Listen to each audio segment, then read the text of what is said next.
Hello दोस्तों, स्वागत है आपका हमारे इस पढ़ने पढ़ाने की महफिल में। तो आज हम आपके लिए लेके आए हैं चैप्टर नंबर 4 सारणिक या डिटर्मिनेंट। आज हम सबसे पहले ये डिस्कस करेंगे कि सारणिक क्या है और इसके जो बेसिक्स रूल्स हैं वो डिस्कस करेंगे, और फिर कुछ मोस्ट इम्पोर्टेंट क्वेश्चंस लेंगे, जैसे कि हम हर बार आपके साथ लेते हैं। जो 2020, 19 और 18 में आए हुए क्वेश्चन होते हैं, क्योंकि यही क्वेश्चन आपके लिए बहुत इंपॉर्टेंट होते हैं। मैं हर बार कहता हूँ, क्योंकि यूपी बोर्ड में क्वेश्चंस रिपीट होते हैं। चलिए, तो without wasting time let's start, शुरू करते हैं। पहले मैं आपको बताना चाहता हूँ कि सारणिक क्या है। मैंने आपको बताया था जब हमने पिछले चैप्टर में मैट्रिक्स किया है। अगर आपने अब तक मैट्रिक्स यानी कि अवयव नहीं किया है तो आपको वो देख लेना चाहिए, क्योंकि उसमें मैंने टॉप मोस्ट इम्पोर्टेंट क्वेश्चन लिए हैं। 4 पार्ट में कराया है टोटल, और कुछ भी उसमें बचा नहीं है। हर तरह का क्वेश्चन कराया हुआ है जो बोर्ड में आया हुआ है, सारे क्वेश्चन वही लिए हुए हैं। आपको इसकी पूरी एक प्लेलिस्ट मिल जाएगी, आप चैनल पे जाके प्लेलिस्ट में जाके चेक कर सकते हो। तो जैसे कि आपको पता है कि सारणिक का जो साइन होता था वो इस तरह का ब्रैकेट होता था, मुड़ा हुआ, और सॉरी अवयव का, क्योंकि पिछले चैप्टर में हमने अब तक अवयव किया है। ऐसे मुड़ा हुआ साइन अवयव का होता था, और अगर ये वाला साइन होगा तो ये सारणिक का साइन है। और एक क्वेश्चन आया हुआ है, देखो मैं आपको ये एमसीक्यू में क्वेश्चन दिखाता हूँ। निम्नलिखित में से कौन सा कथन सही है? तो इसका आंसर सी है, सारणिक एक वर्ग आव्यूह से संबंध एक संख्या है।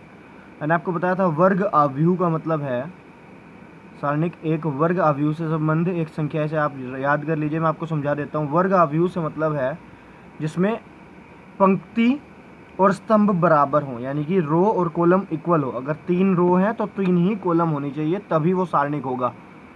अवयव में मैट्रिक्स में ये हो सकता है कि 2 कॉलम हो जाए, 1 कॉलम हो जाए और 3 रो हो जाए, ऐसा अलग अलग हो सकता है। लेकिन सारणिक में कॉलम्स और रो इक्वल होते हैं।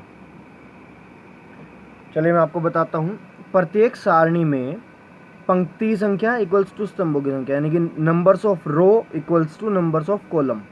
ये एक सबसे ज़रूरी बात है, महत्वपूर्ण याद रखने वाली। सारणिक एक वर्ग आव्यूह से संबद्ध एक संख्या है।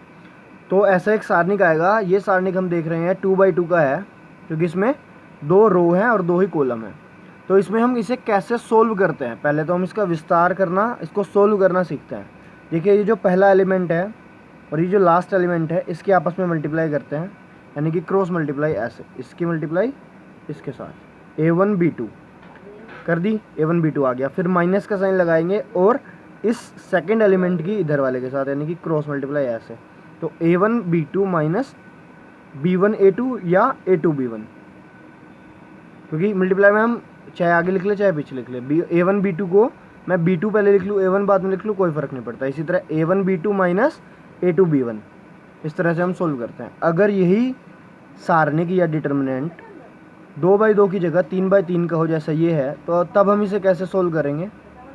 तब हम इसे ऐसे सोल्व करेंगे, ये जो a1 है, ये जो a1 है, मैं आपको एक दूसरे तरीके से समझाता हूँ। देखो कैसे करते हैं। पहले आपने a1 को चूज़ करना है, उसके बाद इसके ऐसे काटना है और इसको ऐसे काटना है, यानी कि मैं आपको ये छुपा देता हूँ a1, जस्ट अ सेकेंड, ऐसे, और ऊपर से हम ये छुपा देते हैं। तो बचा क्या? b2 c2 और b3 c3। तो उसे हम एक अलग मैट्रिक्स, छोटे मैट्रिक्स में लिख लेंगे जब हम a2 के सापेक्ष विस्तार करेंगे, a1 के सापेक्ष विस्तार करेंगे। तो ऐसे और ऐसे, यानी कि क्षैतिज और ऊर्ध्वाधर, हॉरिजॉन्टल, और ये हॉरिजॉन्टल होता है, ये वर्टिकल होता है, ऐसे। तो वर्टिकल और हॉरिजॉन्टल हम छुपा देंगे। उसके अलावा जो बाकी 4 एलिमेंट बचेंगे, b2 c2 b3 c3, उसे अलग मैट्रिक्स में लिख लेंगे। फिर देखो, इसमें एक साइन होता है फिक्स है, जो कि पहला साइन प्लस, फिर माइनस, फिर प्लस, यानी कि जो b1 होता है ये माइनस का साइन होता है, इसमें छुपा हुआ होता है।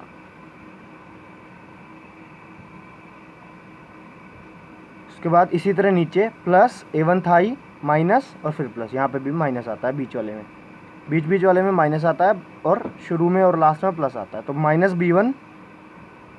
अब हम, जैसे मैंने आपको बताया, b1 के रेस्पेक्ट में जब हम छुपाएंगे ऐसे, तो और b1 फर्स्ट सीरीज़ में है तो ये भी हटाना होगा। बचा क्या? a2 c2 और a3 c3, वही लिख लेंगे, a2 c2 a3 c3। समझ आ रहा है आप लोगों को? ऐसे A2 C2 और A3 C3 हमने वर्टिकल और हॉरिजॉन्टल काट लिया है B1 के रेस्पेक्ट में। फिर इसी तरह C1 के रेस्पेक्ट में, लेकिन C1 के साथ प्लस आएगा क्योंकि मैंने आपको बताया प्लस माइनस प्लस। तो जब C1 के रेस्पेक्ट में छिपाएंगे तो C2 C3 गया, और इसी तरह इधर से A1 B1 भी गया। बचा क्या? A2 B2 और A3 B3, वो लिख लेंगे ऐसे।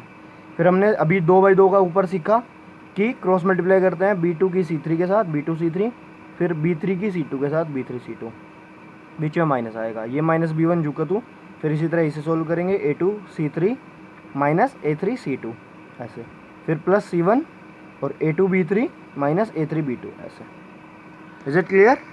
पहले मैं आपको बेसिक करा रहा हूँ ताकि आप लोगों को ये चीज़ समझ आ जाए, क्योंकि इनके क्वेश्चंस में ये चीज़ें यूज़ होनी है। उसके बाद हम मोस्ट इंपॉर्टेंट क्वेश्चंस भी लेंगे इसके बाद, तो वीडियो लास्ट तक देखिएगा। n क्रम के सारणिक में अवयवों की संख्या कितनी होती है? n²। अगर 2/2 का मैट्रिक्स है तो एलिमेंट्स 4 होंगे। मैं आपको सोल्व करके दिखाता हूँ, इसको समझाता हूँ। जैसे ये 2/2 का मैट्रिक्स है, 2 रोज 2 कॉलम, तो एलिमेंट n² यानी कि 2 का वर्ग यानी कि 4 होंगी। तो 1 2 3 4 ही एलिमेंट आएंगे। अगर 3/3 का होता है जैसे कि ये है, तो एलिमेंट 9 होते हैं, 1 2 3 4 5 6 7 8 9। तो अगर मैं 3 का वर्ग, 3/3 का मतलब वर्ग अवयव 3 का है, तो 3 का वर्ग 9। तो अगर हमें डायरेक्ट बिना गिने अवयवों की संख्या चाहिए, एलिमेंट्स चाहिए कि एक 3/3 के यानी कि 3 क्रम के सारणिक में अवयवों की संख्या 3 का वर्ग, 4 वाले में 4 का वर्ग, 5 वाले में 5 का वर्ग, यानी कि n वाले में n का वर्ग, ठीक है, n²। तो हम किसी भी सारणिक में उसके एलिमेंट्स की संख्या इस फॉर्मूले से, n² के फॉर्मूले से निकाल सकते हैं। चाहे ये अब MCQ में आ जाए, शॉर्ट में आ जाए, तो आपको ये ध्यान रखना है। इसके बाद ये रूल हम नेक्स्ट वीडियोस में पढ़ेंगे। पहले मैं आपको एक फॉर्मूला बता देता हूँ जो कि इम्पोर्टेंट है आप लोगों के लिए। ये देखिए, एडजॉइंट A का mod equals to mod A की पावर n-1। कब? जब A एक n क्रम का इन्वर्टिबल यानी कि व्युत्क्रमणीय वर्गावयव है, स्क्वायर मैट्रिक्स है। ये फॉर्मूला याद कर लीजिए। एक ऊपर ये सेकंड नंबर पे A into adjoint A equals to adjoint A into A, यानी कि इसका बस क्रम चेंज करना है, और equals to mod A into IN। ये जो मोड A आ रहा है इसका मतलब यही है, उसका हमने क्या किया? सारणिक किया। डिटर्मिनेंट A कह दो आप लोग, ठीक है। एक ये होता है, अगर हमें इसके पॉइंट्स पता है त्रिभुज के, मान लो ये कोई त्रिभुज है, मैं आपको बताता हूँ ऐसे। इसके पॉइंट यहाँ पे x1 y1 x2 y2 इस पॉइंट, और इसका x3 y3।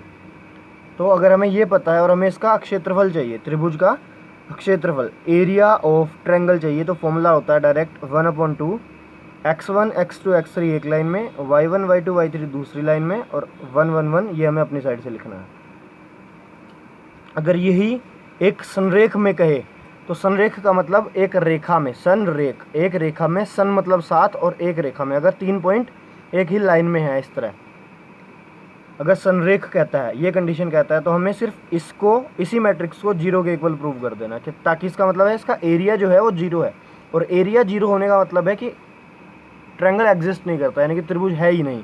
त्रिभुज नहीं है तो इसका मतलब एक ही रेखा में है, बस यही प्रूव करना होता है। अगर हमें दो बिंदुओं को मिलाने वाली रेखा का समीकरण चाहिए, तब हम xy, क्योंकि दो बिंदु हैं x1 y1 x2 y2, तो हम x1 y1 x2 y2 लिख देंगे, 1 वाली लाइन जू के तू। और दो रेखा में लेकिन हमारे पास 3/3 का मैट्रिक्स होता है, तो हम xy लिख लेंगे, जो कि हमारे ये क्या होंगे? वेरिएबल होंगे।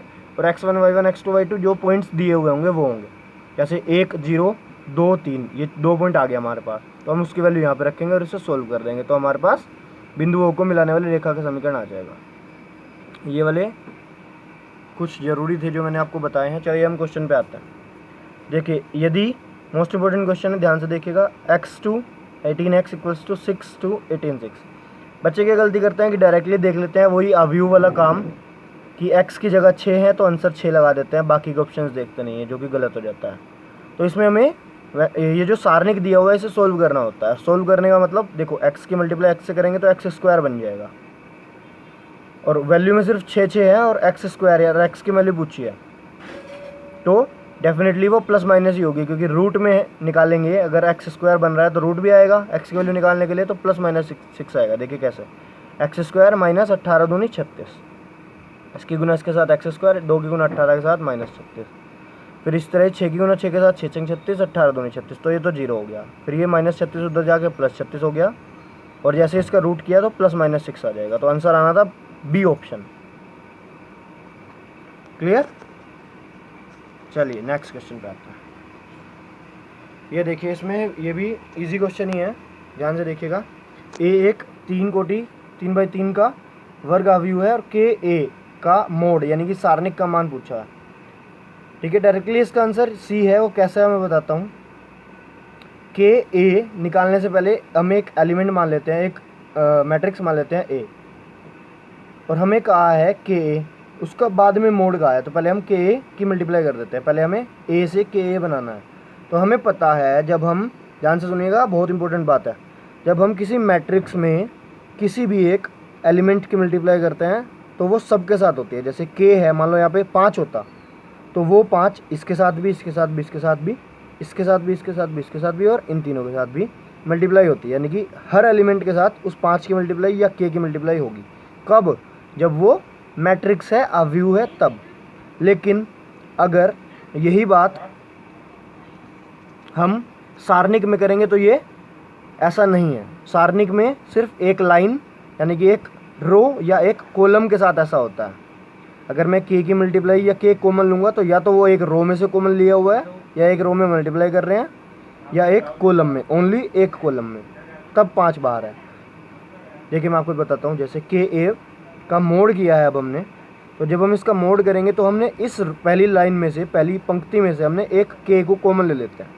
फिर इसी तरह दूसरी रो में से एक के ले लेते हैं, तीसरी रो में से एक के ले लेते हैं, तो एक एक के तीनों रो में से आ जाएगा, तो के क्यूब बन जाएगा।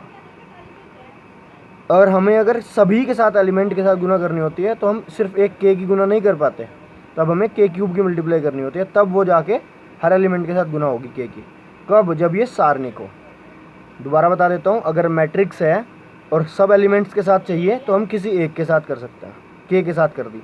लेकिन अगर वो सारणिक है, डिटर्मिनेंट है, अवयव है, तो एक के साथ चल जाएगा, के साथ चल गया, सब के साथ हो गया।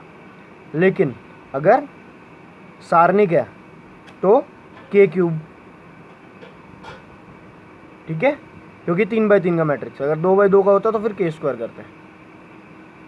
तो आप डायरेक्टली याद कर सकते हो, अगर इसी तरह का क्वेश्चन आए, 3 का मैट्रिक्स हो तो के क्यूब, 2/2 का गए तो के स्क्वायर। तो option C is the right answer, क्योंकि ये हमारे पास मोड था, मोड ए, तो के क्यूब मोड ए बन गया था। क्लियर? ये देखिए डायरेक्टली फॉर्मूला जो मैंने अभी आपको बताया था, एडजेंट ए इक्वल्स टू a⁻n-1, उससे एक MCQ बना हुआ है।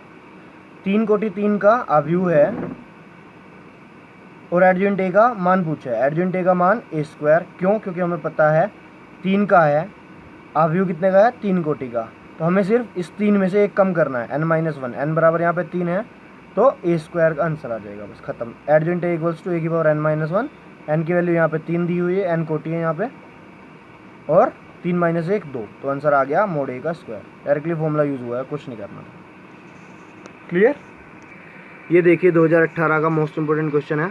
जो रूल मैंने आपको समझाया है, उन्हीं रूल्स को मैं आपको दोबारा से बताता हूँ। ये देखिए, एक अवयव है, सॉरी एक डिटर्मिनेंट है, एक सारणिक है। ये देखिए साइन देखिए, और उसकी एक वैल्यू दी हुई है, और दूसरे सारणिक की बिना गणना किए हमें इसे सोल्व नहीं करना है और इसकी वैल्यू निकालनी है। तो हमें सिर्फ ये देखना है, बिना सोल्व किए कब करेंगे? जब हमें पता हो कि इससे मिलता जुलता ही होना चाहिए अवयव, सॉरी सारणिक। हमने देखा पहली रो में 0 बीच में है, 0 बीच में है, और 6 भी सही है, यानी कि 1 का 5 किया हुआ है। फिर इसका देखा 3 का 15 किया हुआ है और 5 का 25, यानी कि हर वैल्यू में, पहली कॉलम में हर वैल्यू में किसकी मल्टीप्लाई है? 5 की, क्योंकि 1 गुना 5 5, 3 गुना 5 15, 5 गुना 5 25, यानी कि पहली लाइन में से हमें 5 कॉमन लेना होगा, पहली कॉलम में से 5 कॉमन लेना होगा। ले लिया, या ऐसा कीजिए, इसमें 5 की मल्टीप्लाई करनी होगी, तब जाके ये निकलेगा। अगर इसमें 5 की मल्टीप्लाई होगी तो -18 में भी होगी। फिर हम दूसरी वाली पे आए, इसमें 0 ठीक था, 4 का 8, 6 का 12, यानी कि इसमें डबल किया हुआ है, 2 से मल्टीप्लाई है, 4 दूनी 8, 6 दूनी 12। तीसरी लाइन तो ठीक थी, यानी कि हमें इसमें 2 से मल्टीप्लाई करनी होगी, 5 गुना 2, इसमें 5 से की, इसमें 2 से की, और ये सेम है तो कोई ज़रूरत नहीं है। हमने इसकी वैल्यू रख दी -18, और 5 और 2 की मल्टीप्लाई इस -18 से करेंगे, यानी कि 10 की 5 दूनी 10 की मल्टीप्लाई -18 से करेंगे तो आंसर आ जाएगा -180। बस ख़त्म, यही आंसर आएगा। तो मैंने आपको बताया था अगर सारणिक है तो या तो किसी एक रो या किसी एक कॉलम में से लेंगे, चाहे वो कॉमन हो चाहे वो गुना हो रही हो। लेकिन अगर मैट्रिक्स हो तो एक वैल्यू की मल्टीप्लाई हम मैट्रिक्स के अंदर सारे एलिमेंट्स के साथ कर सकते हैं। मैट्रिक्स को अलग ध्यान रखिएगा, सारणिक को अलग ध्यान रखिएगा। सारणिक में सिर्फ एक रो या एक कॉलम के साथ होगी किसी एक फिक्स वैल्यू की मल्टीप्लाई। चलिए इस क्वेश्चन पे आते हैं। ये 2018 का क्वेश्चन है। इसमें क्या कह रहा है, इससे पहले मैं ये ले लेता हूँ 1 1 1, बस यही देखना था। X Y Z, X plus Y Z, ठीक है। देखिए इसे हम दो तरीके से कर सकते हैं। इसने कहा है कि प्रूव कीजिए इसकी वैल्यू 0, जो कि ये भी बहुत ज़्यादा अच्छा क्वेश्चन है। मैं आपको इसके दोनों तरीके बताता हूँ। एक तरीका ये है कि अगर आपको किसी भी डिटर्मिनेंट में अगर खुद से दिया हुआ 1 1 1 मिल जाए तो आँख बंद करके R2 पे R2 माइनस R1, R3 पे R3 माइनस R1, या R3 पे R3 माइनस R2, जो मर्जी आप कीजिए 2 स्टेप ये, और उसके बाद इसे सोल्व कर दीजिए। क्योंकि 2 जगह पे तो 0 बन जाएगा, 1 माइनस 1 0 और 1 माइनस 1 0, तो बस एक जगह पे रहेगा और उसी की जगह पे हमें इसे विस्तार करना होगा और आपका आंसर डेफिनेटली 0 ही आएगा, क्योंकि सब कुछ आपस में कट जाएंगे। दूसरा तरीका ये है जो इसमें दिया हुआ है। इसमें क्या दिया हुआ है, हमने देखा X Y Z, Y plus Z यानी कि एक्स की कमी है तो इसमें एक्स जोड़ दूंगा, जेड प्लस एक्स इसमें वाई की कमी है तो इसमें वाई जोड़ दूंगा, एक्स प्लस वाई इसमें जेड की कमी है तो इसमें जेड जोड़ दूंगा। यानी कि C3 पे इस C2 की कमी लग रही है, ताकि X plus Y plus Z तीनों में से कॉमन ले लेंगे हम बाद में। तो हमने C3 पे पहले C2 जोड़ दिया ताकि पूरी लाइन में X plus Y Z, X plus Y plus Z, X plus Y plus Z बने, और फिर बाद में मैं इसे कॉमन ले लूँ। और एक रूल होता है कि अगर किसी सारणिक में 2 स्तंभ या 2 पंक्ति जू की तू सेम टू सेम, सारे एलिमेंट जू की तू हो, सेम हो, या जैसे कि इस पूरी कॉलम में 1 1 1 है और दूसरे कॉलम में भी 1 1 1 है, तो अगर ये सेम है यानी कि स्तंभ C1 और C3 क्या है, सर्वसम है या इक्वल है, सेम है, तो इस पूरे डिटर्मिनेंट की वैल्यू 0 हो जाएगी। अगर 2 रो या 2 कॉलम सेम हो यानी कि इसके तीनों एलिमेंट्स सेम हो, जैसे 1 1 1 1 1 1, तो इसकी वैल्यू 0 हो जाएगी। सिर्फ किसकी, सिर्फ डिटर्मिनेंट की वैल्यू 0 हो जाएगी। तो X plus Y Z into 0 equals to 0। I hope आपको वीडियो बहुत अच्छी लग रही होगी, आपको सारे क्वेश्चन समझ आ रहे होंगे। अगर नहीं आ रहे हैं, कुछ प्रॉब्लम है, कुछ नहीं समझ आ रहा है, तो आप प्लीज़ कमेंट बॉक्स में मुझे बता दीजिए और वीडियो को शेयर कर दीजिए, चैनल को सब्सक्राइब कर दीजिए, ताकि जब भी मैं अगली वीडियो डालूँ आपको उसका नोटिफिकेशन आ जाए। और बेल आइकन पे प्रेस करना मत भूलिएगा चैनल को सब्सक्राइब करने के बाद। शेयर कर दीजिए वीडियो को, ताकि आपके फ्रेंड्स को भी ये इम्पोर्टेंट कंटेंट मिल सके और उन्हें भी उनके एग्ज़ाम्स में कुछ फ़ायदा हो सके। क्योंकि आपको पता है हम सारे क्वेश्चंस इंपॉर्टेंट ही कराते हैं, जो 2018, 2019 और 2020 यानी कि प्रीवियसली आए हुए क्वेश्चन हैं, और क्वेश्चंस रिपीट होते हैं। ये देखो मैं आपको दिखाता हूँ, 2014, 15, 16, 17, 19, 2000 लगातार आ रहा है। बोर्ड भर्ती 10 2019 हर बार क्वेश्चन आता है। तो आपको पता है जब क्वेश्चंस रिपीट होते हैं तो क्यों ना हम पहले जो आए हुए क्वेश्चन है पहले सब उन्हीं को किया जाए। उसमें बेसिक से लेकर एडवांस तक सारे क्वेश्चन मिलते हैं। हल्का क्वेश्चन भी मिलेगा, भारी क्वेश्चन भी मिलेगा। चलिए नेक्स्ट क्वेश्चन पे आते हैं। इसमें क्या किया हुआ है, a इक्वल्स टू एक डिटर्मिनेंट दिया हुआ है, तो दिखाइए कि 3a का मोड या डिटर्मिनेंट इक्वल्स टू 27 है। सीधी सीधी सी बात है, इस 3a और 3 3 होते हैं 27, वही k क्यूब a वाला फॉर्मूला। तो इसमें हम पहले 3 से मल्टीप्लाई करेंगे, तो 3 से जब हम मल्टीप्लाई करेंगे तो सबके साथ तो नहीं होगी, किसके साथ होगी, सबके साथ होगी या नहीं होगी।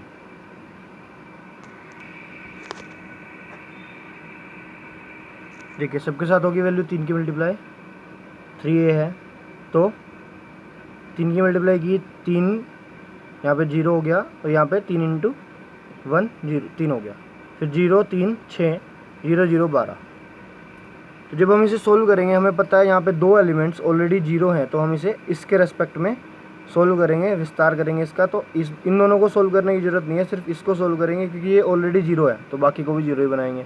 तो सिर्फ इसे सोल्व करेंगे यहाँ पे ऐसे कट करके, तो क्या बचा 3 की मल्टीप्लाई इसके साथ 12 3 36 माइनस 0 क्रॉस मल्टीप्लाई करते हैं ना, जैसे मैंने आपको पहले फॉर्मूले में बताया था 12 की गुना 3 के साथ 6 की गुना 0 के साथ। कब? जब ये आपस में कट जाए, क्योंकि हम 3 के रिस्पेक्ट में कर रहे हैं तो ये कैंसिल हो गया इतना, ऐसे इधर से और ऐसे ही इधर से। तो 3 6 0 12 बचा है, 3 6 0 12 में 12 3 36 माइनस 0 और इस 3 की मल्टीप्लाई, तो 36 गुना 3 108 आ गया। ये क्या है? 3 A का मोड किया है। और हमें प्रूव करना है कि 27 मोड A। पहले मोड A की वैल्यू देख लेते हैं क्या है। इसमें भी सिर्फ एक के रिस्पेक्ट में कर लेंगे, तो 1 2 0 4, 1 गुना 4 4 माइनस 2 गुना 0 0, तो 4 माइनस 0 यानी कि 4 आ गई इसकी वैल्यू। जो 4 की गुना 27 के साथ करेंगे, क्योंकि हमें 27 से चाहिए, तो 27 चौका भी 108। तो ये ऑलरेडी प्रूव हो गया कि 3A इक्वल्स टू 27A। यहाँ पे बस इतना फ़र्क है कि हमने पहले 3 की मल्टीप्लाई की, क्योंकि मोड बाद में करना था, मोड बाहर था जैसे ब्रैकेट होता है, और यहाँ पे पहले ऑलरेडी मोड है और बाद में 27 है, क्योंकि 27 मोड से बाहर लिखा हुआ है। ठीक है, ये देखिए 2 15 16 में 2 बार आया हुआ क्वेश्चन है और क्वेश्चन में कुछ नहीं है। हमने देखा 13 14 15 16 17 18 19 20 21 7 7 क्वेश्चन चल रहा है। तो हमने क्या देखा, R2 पे R2, अगर मैं R2 पे R2 माइनस R1 करूँगा, 14 माइनस 13 करूँगा तो 1, 17 माइनस 16 करूँगा फिर 1, 20 माइनस 19 करूँगा फिर 1, इसी तरह यहाँ पे 15 माइनस 14 करूँगा 1। यानी कि क्या थे? कॉन्जिक्यूटिव थे, लगातार आ रहे थे, क्रमागत थे। तो इसमें से सिर्फ हमें R2 पे R2 माइनस R1 और R3 पे R3 माइनस R2 करना पड़ा, और हमें 1 1 1 1 मिल गया। अगर 2 रो या 2 कॉलम सेम हो तो वैल्यू 0 होती है। सिंपल सा फॉर्मूला हमने अभी पीछे डिस्कस किया था, ये तो आपके लिए वरदान वाला फॉर्मूला है। हमने देखा कि बस इतना सा काम करना पड़ा कि 2 रो या 2 कॉलम इक्वल किया और डायरेक्टली आंसर 0 आ गया, क्योंकि R2 इक्वल्स टू R3। हम ये कॉमन में ब्रैकेट में लिख सकते हैं साइड में, चूंकि का साइन है ये, R2 इक्वल्स टू R3 बना के। ये देखिए ओमेगा इकाई का घनमूल है, ध्यान से देखिएगा। और ये हमारे इस वीडियो का लास्ट क्वेश्चन सुबह, और ये आपका होमवर्क है क्वेश्चन नंबर 6। देखो ओमेगा का हमने एक फॉर्मूला पढ़ा है, 1 plus omega square equals to क्या होता है? 0 होता है। पढ़ा है? नहीं पढ़ा है तो याद कर लीजिए, 1 प्लस ओमेगा स्क्वायर। पिछले साल 11th में आपके पास कॉम्प्लेक्स नंबर था, ये वहाँ पे था। सम्मिश्र संख्या आया याद? हटी धूल दिमाग से कुछ? पिछला चैप्टर याद आया? नाम सुना लग रहा है? देखिए क्या करना है, हमने C1 पे C1 plus C2 plus C3 करना है, तभी ये 1 प्लस ओमेगा स्क्वायर बनेगा सब जगह। तो हमने जैसे ही किया C1 पे C1 plus C2 plus C3, 1 plus omega square, फिर ओमेगा स्क्वायर प्लस 1। बात एक ही है सब 1 प्लस ओमेगा स्क्वायर ही, और जिसकी वैल्यू फिक्स है 0 होती है। एक फॉर्मूला होता है 1 plus omega square equals to 0। तो हमने 0 0 0 बनाया, और बाकी एलिमेंट्स जो के तो लिख लिए, C2 भी सेम है, C3 भी सेम है। अब चूँकि 3 वैल्यू 0 है ऑलरेडी, तो आंसर 0 ही आना है, क्योंकि अगर मैं इसके रिस्पेक्ट में इसे विस्तार करूँगा भी तो आंसर 0 ही आएगा, चाहे आप करके देख लीजिए, क्योंकि 0 की मल्टीप्लाई किसी के साथ भी करूँगा तो वो 0 ही बना देगा ना। जैसे मैंने इसके रिस्पेक्ट में विस्तार किया, ऐसे काट दिया, तो ओमेगा क्यूब माइनस 1, लेकिन इस ओमेगा क्यूब माइनस 1 की मल्टीप्लाई तो 0 के साथ ही होगी, तो सारा 0 हो जाएगा। इसी तरह यहाँ पर भी सारा 0, यहाँ पर भी सारा 0, तो आंसर 0 ही आना है, जो कि प्रूव्ड। RHS हमारे पास 0 ही है, तो LHS बराबर RHS आ गया। क्लियर? इसका एक और भी तरीका है, अगर हम देखें ध्यान से, डायरेक्टली आप याद कर सकते हो। यानी कि अगर किसी भी एक पूरी रो या एक पूरी कॉलम 0 0 तीनों एलिमेंट 0 0 हो, तो आप डायरेक्टली याद कर लीजिए कि आंसर 0 ही आना है। ठीक है, कॉमन सेंस वाली बात है। ये क्वेश्चन आप नोट कर लीजिए, आप लोगों के लिए है। और मैं आपको इसे बता चुका हूँ, अगर किसी भी क्वेश्चन में डायरेक्टली 1 1 1 दिखे तो आपको क्या करना है, ध्यान से दोबारा नोट कर लीजिए। लो, आपको सिर्फ ये करना है कि R2 पे R2 माइनस R1 और R3 पे R3 माइनस R2। आप ऐसे भी कर सकते हो, या आपको यहाँ पे भी दिख रहा है 1 1 1, तो आप C2 पे C2 माइनस C1 और C3 पे C3 माइनस C1, या C3 पे C3 माइनस C2, जो भी आपको करना हो आप ये कर सकते हो। यानी कि 1 माइनस 1 0 और 1 माइनस 1 0 बनाना है, किसी तरह से बना लो। ठीक है, और फिर उसे विस्तार कर दो और आंसर यही आएगा XY। आप करके देख लीजिए, वरना हम अगले वीडियो में इसका सोल्यूशन करा देंगे।